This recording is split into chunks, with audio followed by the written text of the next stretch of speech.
আমন্ত্রণ সবাইকে hour democracy অনুষ্ঠানে। সঙ্গে আছে আমি সেলিম আমরাও খান। দর্শক, সরকারের শীর্ষ কর্মকর্তা থেকে পিয়ন ড্রাইভারের দুর্নীতির খবরে গেল কয়েক মাস ধরে উত্তপ্ত দেশ। সাবেক সেনাপ্রধান আব্দুল আজিজ, সাবেক আইজিপি বেনজির আহমেদ, ডিএমপির সাবেক কমিশনার আসাদুজ্জামান মিয়া, ডিআইজি জামিল হাসানের পর ছাগলকাণ্ডের মতিউর, এনবিআরের প্রথম সচিব মাহমুদ ফয়সাল ও তার পরিবারের বিপুল অবৈধ সম্পদ অর্জনের খবর ছিল আলোচনায়। সর্বশেষ সে আলোচনায় যোগ হয়েছে বিসিএস সহ সরকারি চাকরির প্রশ্ন ফাঁস করে কোটি কোটি টাকা আয় করে গ্রেপ্তার হওয়া পিএসসির সাবেক ড্রাইভার আবেদ আলী সহ বহু কর্মকর্তা জড়িতের খবর। এরই মধ্যে প্রত্যয় পেনশন স্কিম প্রত্যাহারে বিশ্ববিদ্যালয়ের শিক্ষকদের আন্দোলন এবং সরকারি চাকরিতে কোটা ব্যবস্থা সংস্কারের দাবিতে চলা শিক্ষার্থীদের টানা আন্দোলনে অচল হয়ে পড়েছে দেশের পাবলিক বিশ্ববিদ্যালয়গুলো। পুলিশি বাধা উপেক্ষা করে রাজধানীসহ সারা দেশে বাংলা ব্লকেডের কর্মসূচির আওতায় দেশের গুরুত্বপূর্ণ সড়ক, মহাসড়ক, রেলপথ অবরোধ করে শিক্ষার্থীরা। দাবি আদায়ে আগামীকাল রাষ্ট্রপতি বরাবর স্মারকলিপি প্রদান ও গণপ্রজাযাত্রা করবে কোটা বিরোধীরা। আন্দোলনে গাড়ি ভাঙচুর, হামলা ও মারধরের ঘটনায় শাহবাগ থানায় মামলা হয়েছে। এদিকে আওয়ামী লীগের সাধারণ সম্পাদক ওবায়দুল কাদের আশ্বাসের পরেও সর্বাত্মক কর্মবিরতি স্থগিত করেনি আন্দোলনরত বিশ্ববিদ্যালয়ের শিক্ষকরা। এছাড়া প্রধানমন্ত্রী শেখ হাসিনার ভারত ও চীন সফরের প্রত্যাশা প্রাপ্তি নিয়ে দেশের রাজনৈতিক অঙ্গনে চলেছে আলোচনা সমালোচনা। বিশেষ করে ভারতকে রেল ট্রানজিট ও করিডোর প্রদান, তিস্তা পুনরুদ্ধার প্রকল্পে ভারতের যুক্ত হওয়া এবং চীনের প্রস্তাবিত $500 কোটি ঋণ সহায়তার বিষয়টির সুরাহা না হয় পক্ষে বিপক্ষে যুক্তি দেখাচ্ছে সরকার ও বিরোধী দলগুলো। এমন প্রেক্ষাপটে দর্শক, আজ আমাদের আলোচনা বিষয় ঘটনাবহুল বাংলাদেশ। আর এ বিষয়ে আলোচনার জন্য আজ আমাদের সঙ্গে স্টুডিওতে আছেন বাংলাদেশ ছাত্রলীগের সাবেক সহসভাপতি ব্যারিস্টার প্রশান্ত ভূষণ বড়ুয়া, জাতীয়তাবাদী কৃষক দলের সাধারণ সম্পাদক শহীদুল ইসলাম বাবুল এবং সিনিয়র সাংবাদিক হারুন রশিদ। দর্শক, আপনিও আলোচনা অংশ নিতে পারেন।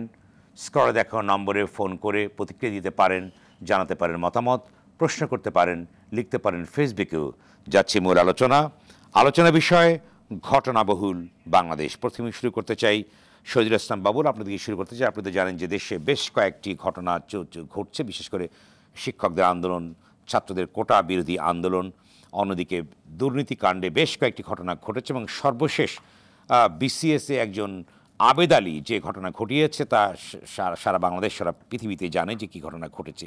এই সব কিছু মিলে বিষয়টিকে আপনারা কীভাবে মূল্যায়ন করছেন? যদিও আপনাদের মূল্যায়ন আছে, এবং যেটা মির্জা আব্বাস বলেছেন, শিক্ষার্থীদের কোটা সংস্কার আন্দোলন ভিন্ন খাতে সরকার অপকৌশল করছে কিনা বলে মন্তব্য করেন, সংশয় প্রকাশ করেছেন। আপনি কি বলবেন এ প্রসঙ্গে? জি, আপনাকে ধন্যবাদ। আমার দুই সহ আলোচক প্রশান্ত ভূষণ বড়ুয়া এবং সিনিয়র সাংবাদিক হারুন রশিদ এবং আমাদের দর্শক শ্রোতা সবাইকে অভিবাদন। চমৎকার একটা প্যানেল আপনি আজকে নির্ধারণ করেছেন। তা আমরা তিনজনই কিন্তু ঢাকা বিশ্ববিদ্যালয়ের একই ইয়ারের ছাত্র, তিন বন্ধু।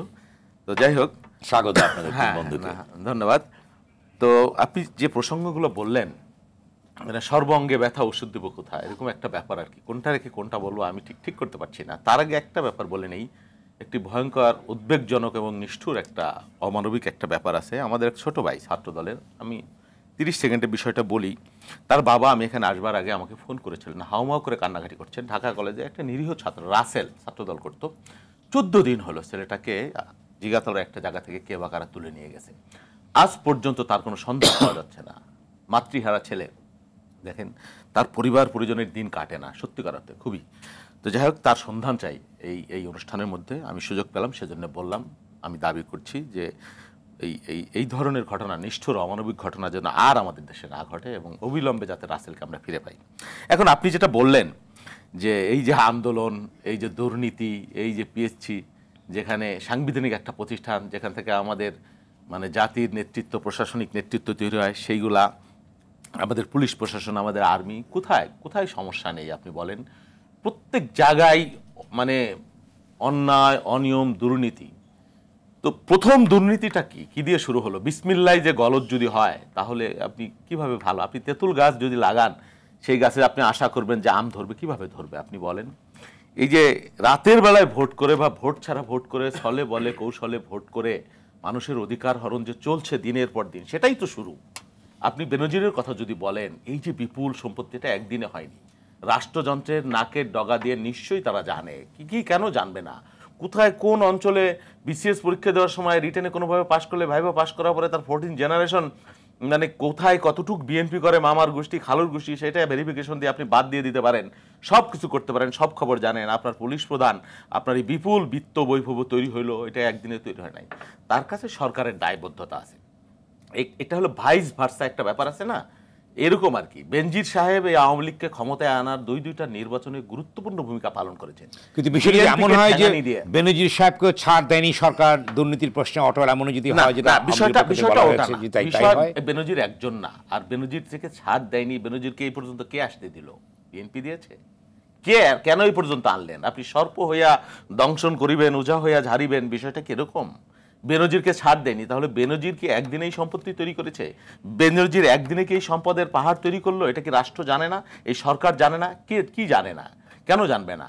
সবকিছুই তারা জানে, তাদের এত ক্ষমতা, এত পাওয়ার, এত উৎস, এত সোর্স, কেন তাহলে জানবে না? তাহলে বলতে হবে এই সরকার ব্যর্থ সরকার, অথবা ওই যে কুম্ভকর্ণের মতো জেগে জেগে ঘুমায়। শুধু বেনজির কেন, এই যে সমগ্র বিষয়গুলো বললেন, এই বিষয়গুলো তো বাংলাদেশ ভালো নেই আসলে, ভয়ঙ্কর খারাপ অবস্থা। ছাত্ররা আন্দোলন করছে, শিক্ষকরা আন্দোলন করছে, আপনার অন্যদিকে দেখেন ঢাকার মানুষ পানি দিয়ে ডুবছে গতকাল, অথচ 15 বছর আওয়ামী লীগ ক্ষমতায় আছে। ওই 17 সালে 18 সালে স্থানীয় সরকার মন্ত্রী বলেছিল, কসম করে বলছি যে এই পানি সংকট আগামী বছর থেকে থাকবে না। তারপরে বছর 8টা চলে গেছে। মেয়র সাহেব গত মাসেও বললেন ওই পুরান ঢাকা এক অনুষ্ঠানে যে 10% ও থাকবেন আগামী মাস থেকে। গতকাল বৃষ্টি হলো, কতক্ষণ বৃষ্টি হয়েছে আপনি দেখেছেন না? এটি কি নগরায়নের ফলে হয়েছে, কি অতিরিক্ত নগরায়নের ফলে কি বিষয়টি হয়েছে? না, কি কারণে হয়েছে সেটা আলোচনা, না সেটা আলোচনা। কিন্তু একটা সরকার বিএনপির তো দোষ দিতে পারছে না যে বিএনপির ষড়যন্ত্র আছে এই পানির পিছনে, বলতো তো, না হলে নিশ্চয়ই, এবং কে বলে ফেলবে আমি জানি না। এই যে পানি, তারপরে আপনি চিন্তা করতে পারবেন গ্যাস বিদ্যুতের কি ভয়াবহ বাস্তবতা। আপনি তো আন্দোলনের কথা বললেন, মানুষের তো নামার সুযোগ নাই, নামতে পারছে না।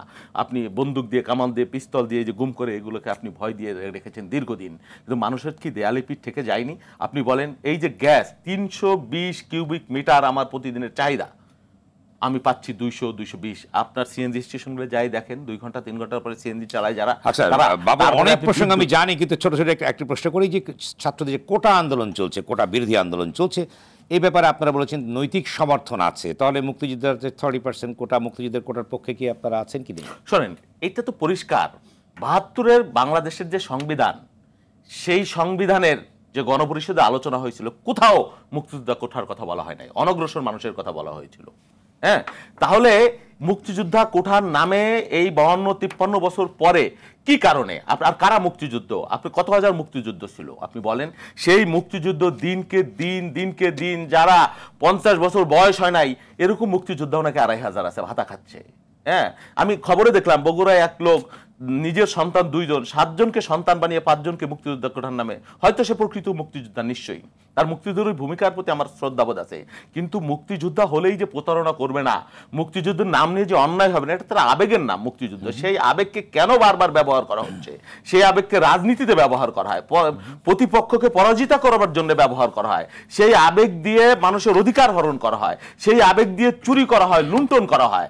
বাংলাদেশের একজন মন্ত্রী যার বয়স 60 বছরের নাই, তিনি মুক্তিযুদ্ধে। আচ্ছা, আরেকটি সর্বশেষ প্রশ্ন আমি শেষ করতে হবে, এবং অনেকে বলবার চেষ্টা করেছেন না আর মুক্তি আমি কথা নিয়ে শেষ করে দিই, না আমি অসম্পূর্ণ থেকে যাবে কথাটা। ব্যাপার হচ্ছে আন্দোলনে আপনাদের, অর্থাৎ কোটা বিরোধী আন্দোলন বা শিক্ষক আন্দোলন যাই চলছে না, কোনো যে আন্দোলনগুলো চলছে, এর ভিতরে কি আপনাদের কোনো প্রচ্ছন্ন? আপনি কথাটাই ভুল বলেছেন, কোটা বিরোধী না, কোটা সংস্কার আন্দোলন। সংস্কার, এটার ভিতরে বিরাট একটা তফাৎ আছে। কোটা কেউ বিরোধী হয় নাই। আপনি বলেছেন যে 53 বছর পরে মুক্তিযুদ্ধের প্রজন্ম, তারপরের প্রজন্ম, কত প্রজন্ম পর্যন্ত আপনি এটা নেবেন, কতটা যৌক্তিক?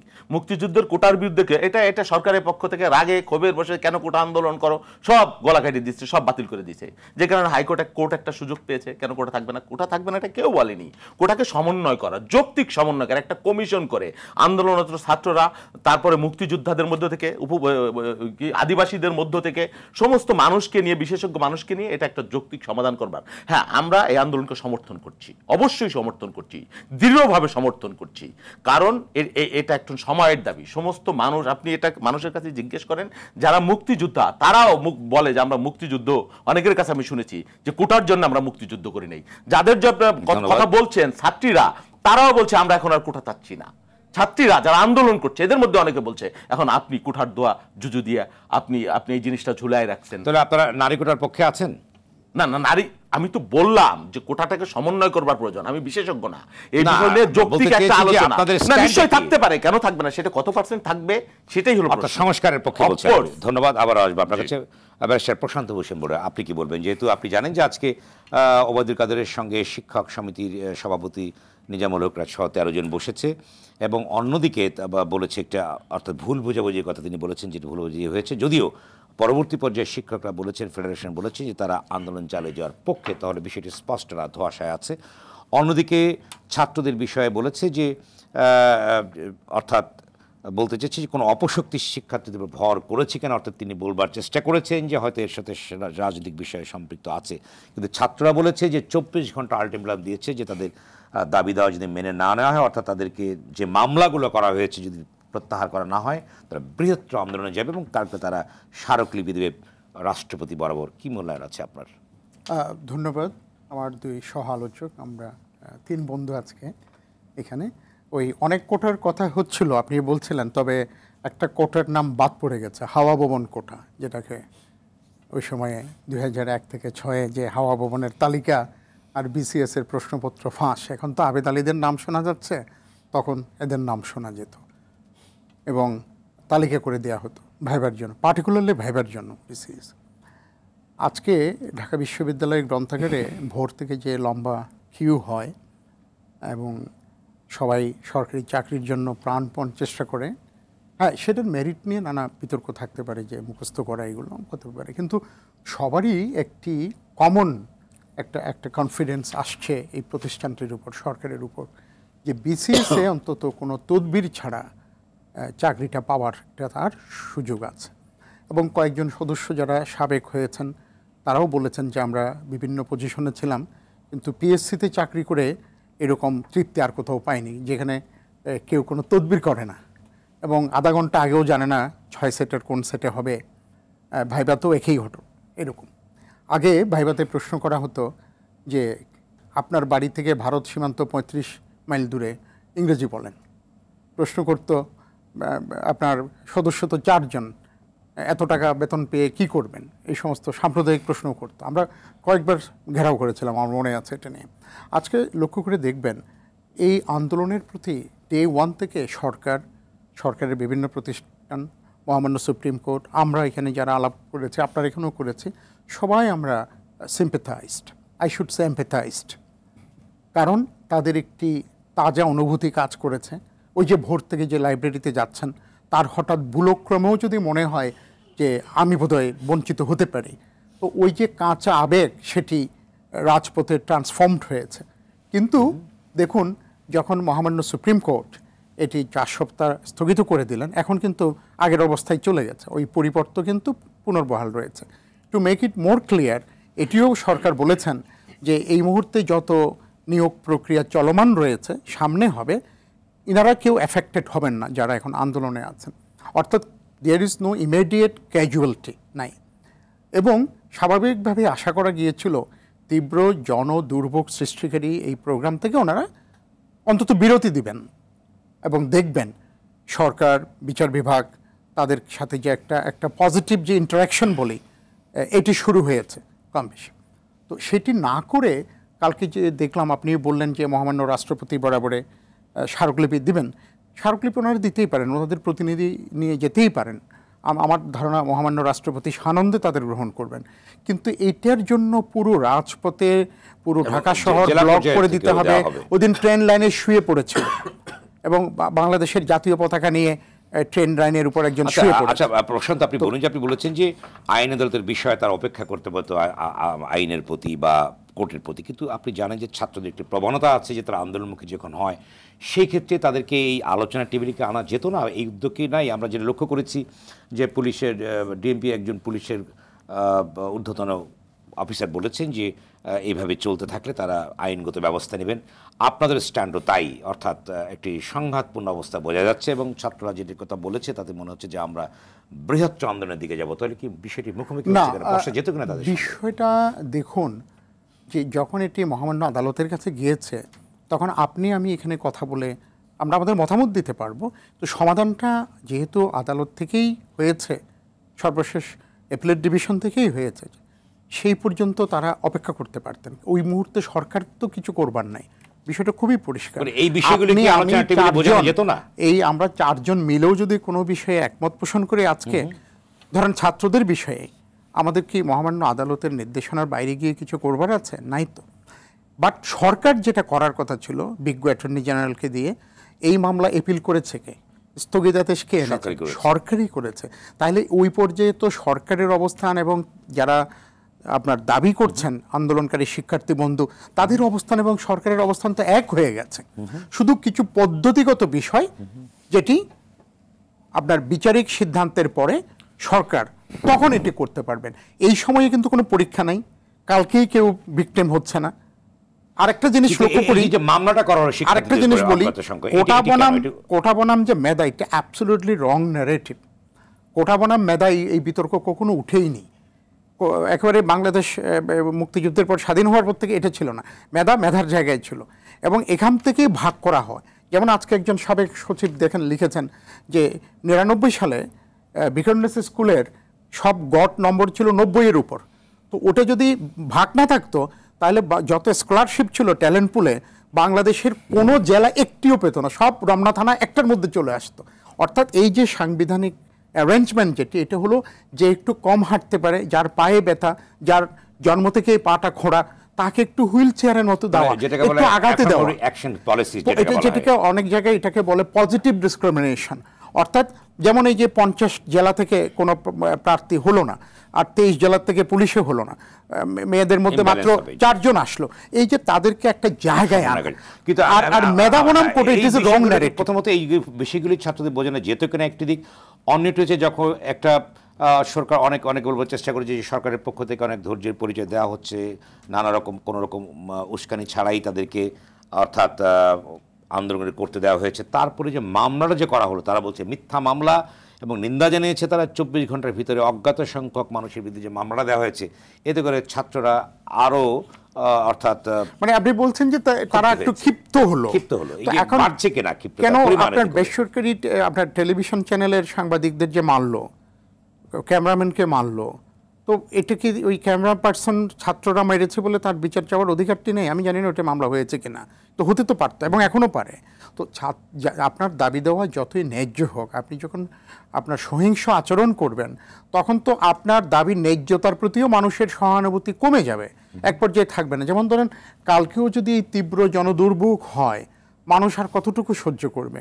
অ্যাম্বুলেন্স যেতে পারছে না, সাধারণ মানুষ যারা যেতে পারছে না, অ্যাকশন হবে তাহলে? এটা যেটা আমরা আশা করি কি, এই ছাত্ররা তো এরা প্রত্যেকেই একদিন অফিসার হবে, বড় সাংবাদিক হবে, রাজনীতিবিদও হতে পারেন, ব্যবসায়ী হবেন, তারা এখন তাদের জীবনের সেরা সময়ে আছেন। এটুকু সুবিবেচনা তো তাদের কাছ থেকে রাষ্ট্র, জনগণ, এই সমাজ, ঢাকা শহরের মানুষ বা অন্যান্য শহরের মানুষ আমরা আশা করতেই পারি। আমি এখনো সেই আশাটিই করছি। ধন্যবাদ। আবার আসবো জনাব হারুন রশিদ। আপনি বলেন যে অনেকগুলো প্রসঙ্গ আমরা আসছি, যেহেতু ঘটনাবহুল বাংলাদেশ, আমরা বলবার চেষ্টা করেছি যে দুর্নীতি, অন্যদিকে শিক্ষক আন্দোলন, ছাত্র আন্দোলন, অর্থাৎ প্রোডাকশন সেক্টরে হরতাল, চীন সফর প্রধানমন্ত্রীর, সেখানে এক ধরনের বিশ্লেষণ আছে, ভারত সফর করে আসার পর এক ধরনের বিশ্লেষণ হয়েছে, নানামুখী ঘটনার আবর্তে বাংলাদেশ ঘটনাবহুল বাংলাদেশ। জি, আপনি আরও একটি ঘটনা আসবে সামনে, আমি সেটা বলে অন্য জিনিস শুরু করি। যে 15 তারিখ কিন্তু টেক্সটাইল মিলস যারা, তারা কিন্তু নিটিং, ওদের কিন্তু ন্যায্য মূল্যের দাবিতে, বেতনের দাবিতে কিন্তু ওদের যারা কর্মচারী কর্মকর্তা তারা কিন্তু ধর্মঘটে যাচ্ছেন। তো এটা তো ব্যাকওয়ার্ড ইন্ডাস্ট্রি আমাদের গার্মেন্টস খাতের জন্য, এখান থেকে আমাদের সুতা আসে, এগুলো আসে। তো সেটা যদি দীর্ঘমেয়াদী হয় তাহলে আরেকটি সংকট আবার তৈরি হবে, বড় ধরনের অর্থনৈতিক। তো সেক্ষেত্রেও আমি বলে আগাম নজর দেওয়া, সংকট যা আছে তার সাথে নতুন একটা সংকট যাতে যুক্ত না হয় সেটা আমি একটু মনে করিয়ে দিলাম। তো শুরু করি, আমি আসলে ওই জায়গাটা থেকে শুরু করি। সেটা হচ্ছে, আপনি খেয়াল করবেন একটু আগেই কথা হয়েছিল যে আপনি প্রশ্ন করেছিলেন যে সরকার দুর্নীতির বিরুদ্ধে শক্ত অবস্থান নিচ্ছে কিনা। আমি সেই প্রশ্নের জবাব না দিয়ে আমি বলি যে বেনজির আহমেদ সাহেব, পুলিশের আইজিপি, তার এই দুর্নীতি কখন হয়েছে? মানে উনি কি ক্ষমতার বাইরে গিয়ে দুর্নীতি করেছেন? ক্ষমতায় থেকে দুর্নীতি করেছেন। উনি কি পুরস্কার পেয়েছেন? রাষ্ট্রীয় শুদ্ধাচার পুরস্কার। ওনার নিয়োগের আগে কি করা হয় আমি আপনাকে বলি। প্রত্যেকটি এরকম গুরুত্বপূর্ণ নিয়োগের আগে গোয়েন্দা রিপোর্ট চাওয়া হয়। গোয়েন্দা রিপোর্টের ভিত্তিতে তাকে নিয়োগ দেওয়া হয়েছে। তাহলে এইগুলো একটু আমি অ্যাসিমিলেট করে আপনাকে দেখাই। তাহলে কি গোয়েন্দা রিপোর্ট তার ব্যাপারে হয়েছে? তাহলে উনি যে এরকম দুহাতে দুর্নীতি করছেন সেটা কি কেউ জানতো না? তাহলে গোয়েন্দা রিপোর্ট যদি সঠিকও দিয়ে থাকে, যারা তাকে নিয়োগ দিয়েছেন আইজিপি পদে, র্যাব প্রধান পদে, পুলিশ কমিশনার পদে, তারা তাদের স্বার্থে নিয়োগ দেবেন বলেই গোয়েন্দা রিপোর্টকে দূরে সরিয়ে রেখেছেন। আর যদি গোয়েন্দারা রিপোর্ট না দেয় তাহলে তো সর্ষের ভিতরে আর একটা ভূত। সেকেন্ড হলো এই যে উনি যে এই যে ওই জায়গায় গেলেন, গিয়ে এই সমস্ত করাপশন করলেন, তখন তো দুদক ছিল না, দুদক তো টের পায় নাই এবং রাষ্ট্রীয় কোনো সংস্থা তাকে ধরে নাই।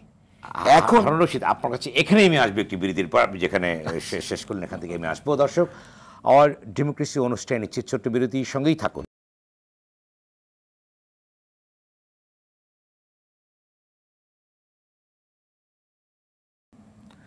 দর্শক, বিরতির পর আবারও স্বাগত আওয়ার ডেমোক্রেসি অনুষ্ঠানে। সঙ্গে আছে আমি সেলিম আমরাও খান। আলোচনা বিষয় ঘটনাবহুল বাংলাদেশ। এ পর্যায়ে আবারও যাচ্ছি হারুন রশিদ আপনার কাছে। আপনি যে বিশ্লেষণ দিচ্ছিলেন যে দুর্নীতি বা নানা রকম বিষয় নিয়ে, যে সেটাই বলছিলাম, আমি শেষ করি।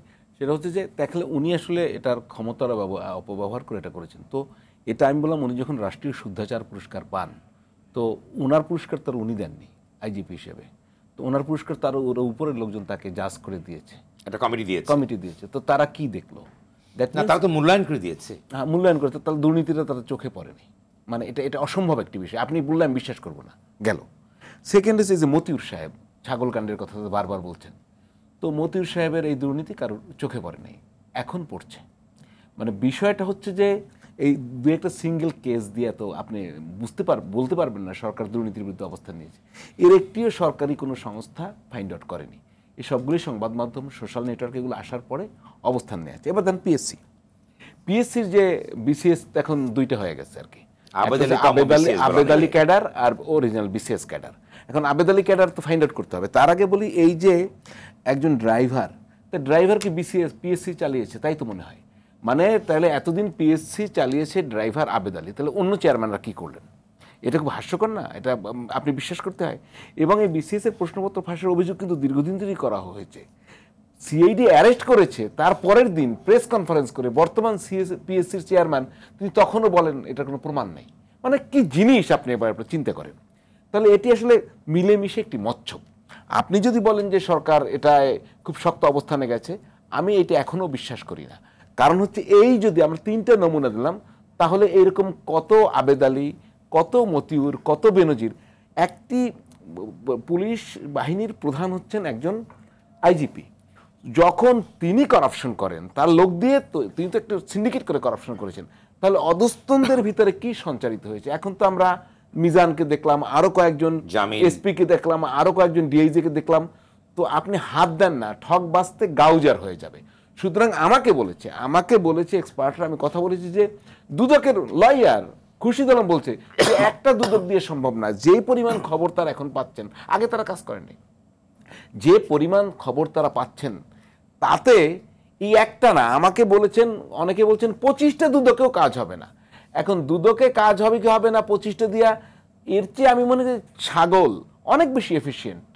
তো তাকে কোনো দায়িত্ব গুরুত্বপূর্ণ দেওয়া যায় কিনা, মানে খুব আপনার কাছে হাস্যকর মনে হবে। আপনি দেখেন তাকে কোনো গুরুত্বপূর্ণ দায়িত্ব দেওয়া যায় কিনা, তার কাছে কিন্তু এই মনুষ্য প্রজাতি বাংলাদেশের আমরা কিন্তু ফেল। ও যা আবিষ্কার করে দিল, গেল এই পার্টটা। এরপরে আপনি নিয়ে আসছেন এখন চীন সফরের কথা আপনি বলেন। এখন এটা সফল ব্যর্থতা বিষয় না, ধরেন আমরা খুব আগাম মন্তব্য করি। এখানে একটা জিও পলিটিক্যাল ব্যালেন্স আছে, ভারত এবং চীন এই দুইটার ভিতরে আমাদের একটা ভারসাম্যমূলক কূটনীতি আছে, সেটাই সরকার আমি মনে করি রাইট ওয়েতে আগাচ্ছে। কিন্তু চীন যাওয়ার আগে প্রধানমন্ত্রী আপনি কেন বলেন $5 বিলিয়ন আমরা পাবো সেখান থেকে, 7 বিলিয়ন বা 7 যাই বলেন, আমার তো সেটা দরকার নেই, কেউ তো আমার জন্য দস্তরখানা খুলে বয় না। তা কি দিয়েছে? 1 বিলিয়ন ইউয়ান। 1 বিলিয়ন ইউয়ানে কি হয়? 1600 কোটি টাকা আর কি, $138 মিলিয়ন। 100 মিলিয়নে 1 বিলিয়ন, এইরকম 5 বিলিয়ন আপনি খেয়াল করেন ডলার। কই এগুলো এখন আমি আপনাকে একটা কথা বলি, যে কিছু পাইতে হইলে কিছু তো দিতে হয়। আপনি তিস্তা মহাপ্রকল্প, তিস্তার পানির কথা আমি বলছি না, তিস্তা মহাপ্রকল্প আমরা যেটা শুরু করি, শুরুতেই চায়না আমাদের সঙ্গে আছে, তারা প্রাথমিক সমীক্ষা করলো, চায়নার কাছে আমরা ঋণ চাইলাম, আপনি খেয়াল করেন প্রধানমন্ত্রী নিজে বলছে যে তিস্তা প্রকল্পে যে চায়নার কাছে আমরা ঋণ চেয়েছি, সব মিলে চায়না এগিয়ে আসলো। এখন যখন ভারত আগ্রহ দেখালো, আপনি আমাদের পররাষ্ট্রমন্ত্রী ভারত যদি হয় তাকে আগে দেওয়া হবে। ওকে, ভেরি গুড, ভারত যদি, এটা কিন্তু বাস্তবতা। যে নদীটা ভারত থেকে চলে এসছে তার এখানে উজানে যদি আপনি কিছু করেন, তার একটা পার্টিসিপেশন সে চাইবে, তো সেটা আপত্তি নেই। কিন্তু আপনি দেখেন, আপনি ভারতকে আমরা ট্রানজিট দিলাম, ভারতকে আপনার রেল ট্রানজিট দিলাম, চায়নাকে কি দিয়েছে? চায়নাকে তিস্তা মহাপ্রকল্পেও পার্টিসিপেশন দিতে পারলাম না। কিছু পাইতে হইলে তো কিছু দিতে হয়। তো সেক্ষেত্রে চীনের সাথে আমাদের সম্পর্ক যে অবনতি ঘটবে তা না, আরও উন্নতি হবে, কারণ আমাদের যে ডিপ্লোম্যাসি সেই জায়গাটা আমার খুব পছন্দের। কিন্তু আমার মনে হয় চায়না জয়েন্ট ডিক্লারেশন যে ভাষাগুলো আপনি নিশ্চয়ই লক্ষ্য করেছেন, সেখানে তো না সেটা তো আছে, আমাদের সহযোগিতা, আমাদের কৌশলগত সহযোগিতা, সেই জায়গাগুলো তো সবই আমি বলি সেখানে সমস্যা নাই। মানে আমাদের এইখানে তো চীনকেও কিছু দিতে হবে না, আমরা কি সবখান থেকে নিয়ে আসবো? আর এটা আবার ঠিক, এই যে আপনার বাজেটারি সাপোর্টের জন্য অনেকের কাছেই তো সরকার সহায়তা চেয়েছে, সৌদি আরব, আরব আমিরাতের কাছে, ভারতের কাছেও চেয়েছে, তারা কেউ দেয়নি। কিন্তু তো চীন দিয়েছে অল্প কিছু, 1 বিলিয়ন ইউয়ান। তো সেই জিনিসগুলো আমি বলছি যে আগ বাড়িয়ে বড় বড় কথা বলা গুড ডিপ্লোমেসির অংশ না, এখানেও আমাদের সতর্ক থাকা উচিত। আপনি এখন কোটা সিস্টেমটা ধরি নাকি বলবো? জি বলুন। কোটা সিস্টেম নিয়ে আমার একটু খুব নিজস্ব অবজারভেশন আছে। প্রথম, এই যে একটি স্লোগান হচ্ছে যে আপনার কি কোটা নিপাত যাক, মেধাবীরা মুক্তি পাক, এই স্লোগানের সাথে আমি দ্বিমত পোষণ করি। কোটা থাকবে কি থাকবে না সেটা একটা বিতর্ক, কিন্তু কোটায় যারা যায় তারা মেধাহীন, এই কথা আসলে একটি হুজুগ তোলা হয়েছে। বিসিএসসি প্রিলিমিনারি, তারপরে আপনার রিটেন এবং তারপরে আপনার ভাইবা, এই 3টা পাশ করার পরে তারপরে নিয়োগের ক্ষেত্রে কোটার প্রশ্ন আসে। মানে আমি বললাম যে আন্দোলনেও যে ফল্টগুলো সেগুলো আপনাকে দেখাই। এখন কথা হচ্ছে যে আপনি কোটা রাখবেন কি রাখবেন না সেটা একটা বড় ব্যাপার, কিন্তু এই প্রবলেমটা উঠছে থেকে অনেকেই সেটা এড়িয়ে যায়। 2018 সালে যদি প্রথম এবং দ্বিতীয় শ্রেণীর চাকরিতে আন্দোলনের মুখে হট করে সব কোটা বাতিল, এটা তো হইতে পারে না। কোটা তো আপনার সাংবিধানিক রাইট। কোটা কেন, ওই যে একটু আগেই প্রশান্ত ভূষণ বড়ুয়া বলেছে পজিটিভ ডিসক্রিমিনেশন। আর একটা শব্দ আমি বলি যে ইকুইটেবল এবং ইকুয়াল, এই দুইটা শব্দের মধ্যে পার্থক্য আছে। ইকুয়াল সমান সমান, আপনার ক্ষুধা হচ্ছে 5 টাকার, আপনাকে দেবে 5 টাকা, আমার ক্ষুধা 10 টাকার, আমাকেও দেবে 5 টাকার, দ্যাট ইজ ইকুয়াল। ইকুইটেবল হচ্ছে ন্যায়ত, যার যা পাওয়া উচিত। সুতরাং কোটা সিস্টেমটা হবে ইকুইটেবল। কেন থাকতে হবে কোটা সিস্টেম? কোটা সিস্টেম থাকতে হবে, এটা পৃথিবীর সব দেশে আছে এবং সবচেয়ে উন্নত দেশেও আছে, ভারতে আছে, কোথায় না। আপনার পিছিয়ে পড়া জনগোষ্ঠী, তাদেরকে আপনি সমান ফাইটে নিয়ে আসার জন্য কোটা সিস্টেম লাগবে। আজকে যে কোটাগুলো বাতিল করা হয়েছে, যেন 10 মুক্তিযোদ্ধার 30 ভাগ ধরেন, তারপরে জেলা কোটা 10 ভাগ, নারী 10 ভাগ, আরো 5 ভাগ আছে আপনার ইসের জন্য 1 ভাগ আছে। এখন আমি বলি তো কোটার তার ভবিষ্যতে প্রয়োজন হবে, হিজড়াদের আপনি কোটা দেবেন না? দিতে হবে তো। আপনি একটা জনগোষ্ঠী আগিয়ে আসলে আরেকটা প্রশ্ন উঠতে পারে, এটা নিয়ে এখন তালগোল পাকিয়ে হয়েছে। সুতরাং 2018 সালে কোটাটা পরিপূর্ণ বাতিল করা ঠিক হয় নাই। তাহলে কিন্তু এই যে মুক্তিযোদ্ধার সন্তানরা রিড করতেও যেত না, আর এই পরিস্থিতির সৃষ্টিও হতো না। এখন যে জিনিসটা হচ্ছে, এখন হাইকোর্টের একটা রায় আছে, তারপর একটা পজিশনে চলে গেছে। পজিশনে চলে যাওয়ার পর আমি মনে করি কোটা ব্যবস্থার সংস্কার বা পুনর্বিন্যাসের একটি সুযোগ এখন তৈরি হয়েছে, একটা গুড ফিল্ড ক্রিয়েট হয়েছে। এখন আন্দোলনকারী যারা আছেন তাদেরও বিবেচনা করতে হবে যে আমরা কোথায় ব্রেকটা কষবো। আর সরকার কিন্তু আসলে হারুন, আপনি বলুন যে এই যে আন্দোলনকারী একটা আলটিমেটাম দিয়েছে, কিন্তু 24 ঘন্টা আলটিমেটাম দিয়েছে, মামলা প্রত্যাহার করতে হবে। অন্যদিকে সরকারের পক্ষ থেকে কিন্তু একটা ইঙ্গিত পাওয়া যাচ্ছে যে একটি হার্ড লাইনে যাবে তারা, যেটা জনভোগান্তি সৃষ্টি না হয়। তাহলে আলটিমেটলি কি দাঁড়াতে পারে? আচ্ছা, আপনি টেনে অন্যদিকে নিয়ে গেলেন, আমি তো এসের উত্তর দিচ্ছি। সরকারের মামলা সরকার করেছে, তারা এটাকে বলেছে যে এই মামলার ব্যাপারে তারা আলটিমেটাম দিয়েছে 24 ঘন্টা। এটি একটি আন্দোলন, এবং আন্দোলন আপনি সরকার হার্ডলাইনে, সরকার তো একটা কথা বলেছে যে হার্ডলাইন শব্দটা আপনি ব্যবহার করেছেন, কিছুটা হার্ডলাইনে যাচ্ছে। কিন্তু আমি যেটা মনে করি দুই পক্ষকেই এখন ধৈর্য ধারণ করতে হবে। আপনি কিন্তু চাইলেই সরকার দিতে পারবে না। আমি কিন্তু বলেই নিছি 2018 সালে এই কোটা যদি পুরোপুরি বাতিল না করা হতো এই প্রবলেমটা ক্রিয়েট হতো। আমি কিন্তু এটা বলছি। সুতরাং দুই পক্ষকে এখন সমঝোতার জায়গায়, বোঝার জায়গায় আদালতকে রেখেই, আদালত কিন্তু, আমি একটু বলি, আদালত কিন্তু কোটা পুনর্বিন্যাস করবে না, এটা কিন্তু নির্বাহী সিদ্ধান্তই হবে। সেটা আদালতের রায়টা নিয়ে কত দ্রুত করা যায় সেটি ব্যবস্থা করতে হবে, আমি সেটাই বলছি। শোনেন, এই যে কোটা নিয়ে যে কথাটা আসলো, দেখেন, বা সব কিছু নিয়ে আমরা আলোচনা করছি, সমকালীন সমস্যাগুলো নিয়ে। দেখেন, আমার বন্ধু সে 18 বছর আগের হাওয়া ভবনের একটা গল্প সামনে নিয়ে আসলো, মানে অহেতুক, অপ্রয়োজনীয়, অপ্রাসঙ্গিক। এটা আওয়ামী লীগের লোকদের একটা নেচার, যে হাওয়া ভবন বিএনপি একটা গালি না দিলে তাদের প্রমোশনও হয় না, তাদের পেটের ভাতও হজম হয় না, প্রয়োজন ছিল না। আমি কিন্তু তোফাইল বিসিএস বাংলাদেশের প্রথম, যেটা আওয়ামী লীগের পক্ষ থেকে বলা হয়েছে, যে প্রথম মেধাহীন লোক আওয়ামী লীগের ক্যাডারদের, আওয়ামী লীগের লোকদের প্রথম তোফাইল বিসিএস স্বীকৃত একটা শব্দ বাংলাদেশের প্রশাসনে, হ্যাঁ, সেই কথা আমি বলি না। এইচ.টি. ইমাম, প্রধানমন্ত্রীর উপদেষ্টা, তিনি নিজে কোড আনকোড বলেছেন যে তোমরা খালি রিটেনটা পাস করে আসো, বাকি দায়িত্ব আমাদের। একজন ভিসি তিনি বলেছেন ছাত্রলীগের ছেলেদের চাকরির জন্য পরীক্ষার কোনো প্রয়োজন নাই। এইসব কথা ভুলে যায়। 18 বছর 19 বছর আগে, 43 বছর 44 বছর আগের গল্প বলতে এরা অভ্যস্ত। যাই হোক, শোনেন, এই যে কোটা, আদালত কোনো সমস্যা হয়নি, এই সমস্যা তৈরি করেছে এই সরকার স্পষ্টই। 18 সালে যারা কোটা বাতিল চায়নি, আপনি তাকে কোটা বাতিল বলে আপনি তার বিরুদ্ধে অপপ্রচার করছেন, এবং ক্ষোভের বসে, অভিমানের বসে, রাগের বসে আপনি টোটাল কোটা পদ্ধতি বাতিল করে দিয়েছেন। কেন বাতিল করবেন? 10% এটা না, 10% না, টোটাল কোটাই থাকবে না বলা হয়েছে। 18 সালের যে পরিপত্র, এটা তো হতে পারে না। কেন? আন্দোলন যারা করেছে তারা কি চেয়েছে? চাইনি তো। আপনি তো জটিলতা তৈরি করেছেন সরকারের থেকে, এবং এখনো কোর্ট যেটা বলেছে যে 18 সালের পরিপত্রটা বাতিল।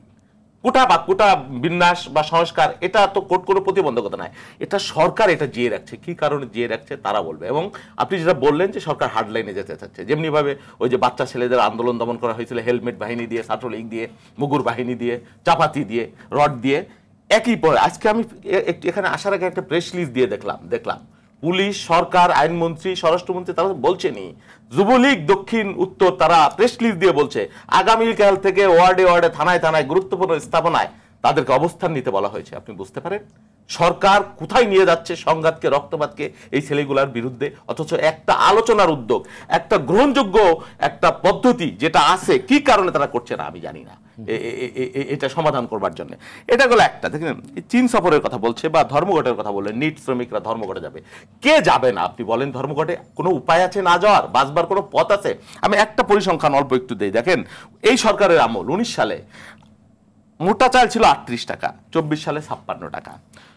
সরু চাল ছিল 54 টাকা, 75 টাকা, 39% বৃদ্ধি পেয়েছে। আদা ছিল 120 টাকা, 320 টাকা এখন 24 সালে, 166% বৃদ্ধি পেয়েছে। আলু ছিল 20 টাকা 19 সালে, 60 টাকা, 200% বৃদ্ধি পেয়েছে। এরকম আরো অনেকগুলা ডেটা আছে।